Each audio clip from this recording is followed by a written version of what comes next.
Ang sinumang nananampalataya na si Jesus ay siyang Kristo ay ipinanganak ng Diyos, at ang bawat umiibig sa nanganak ay umiibig din naman sa ipinanganak niyaon.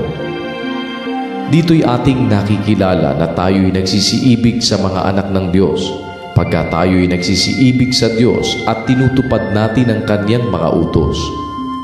Sapagkat ito ang pag-ibig sa Diyos, na ating tuparin ang Kanyang mga utos, at ang Kanyang mga utos ay hindi mabibigat.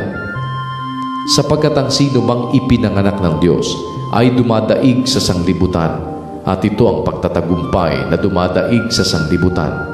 Sa makatwid ay ang ating pananampalataya.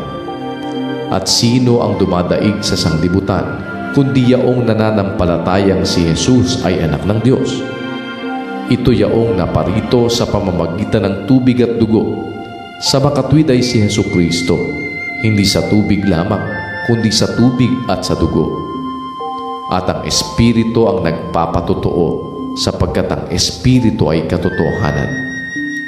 Sapagkat may tatlong nagpapatotoo, ang Espiritu, ang tubig at ang dugo, at ang tatlo ay nagkakaisa. Kung tinatanggap natin ang patotoo ng mga tao, ay lalong dakila ang patotoo ng Diyos, sapagkat ito ang patotoo ng Diyos, na siya'y nagpapatotoo tungkol sa Kanyang anak. Ang nananampalataya sa anak ng Diyos ay may patotoo sa Kanya. Ang hindi nananampalataya sa Diyos ay ginagawang isang sinungaling ang Diyos, sapagkat hindi sumampalataya sa patotoo na ibinigay ng Diyos tungkol sa Kanyang anak. At ito ang patotoo, na tayo'y binigyan ng Diyos ng buhay na walang hanggan, at ang buhay na ito ay nasa Kanyang anak. Ang kinaroroonan ng anak ay kinaroroonan ng buhay. Ang hindi kinaroroonan ng anak ng Diyos ay hindi kinaroroonan ng buhay.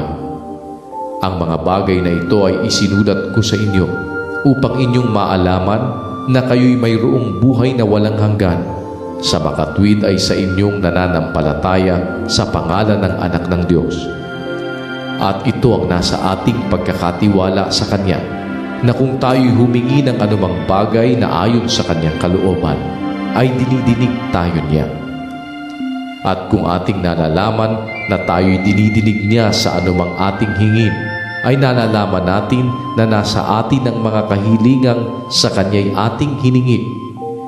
Kung makita ng sino man na ang kanyang kapatid ay nagkakasala ng kasalanang hindi ikamamatay, ay idalangin siya at bibigyan siya ng Diyos ng buhay na ukol sa mga nagkakasala ng hindi ikamamatay. May kasalanang ikamamatay. Hindi tungkol dito ang sinasabi ko na idalangin niya.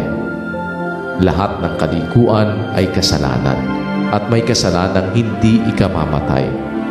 Nalalaman natin na ang sino mang ipinanganak ng Diyos ay hindi nagkakasala, datapwat ang ipinanganak ng Diyos ay nag-iingat sa kanyang sarili at hindi siya ginagalaw ng masama. Nalalaman natin na tayo sa Diyos at ang buong sanglibutan ay nakahilig sa masama. At nalalaman natin na naparito ang anak ng Diyos at tayo'y binigyan ng pagkaunawa upang ating makilala siya na totoo at tayo'y nasa Kanya na totoo, sa makatwid ay sa Kanyang anak na si Jesucristo. Ito ang tunay na Diyos at ang buhay na walang hanggan.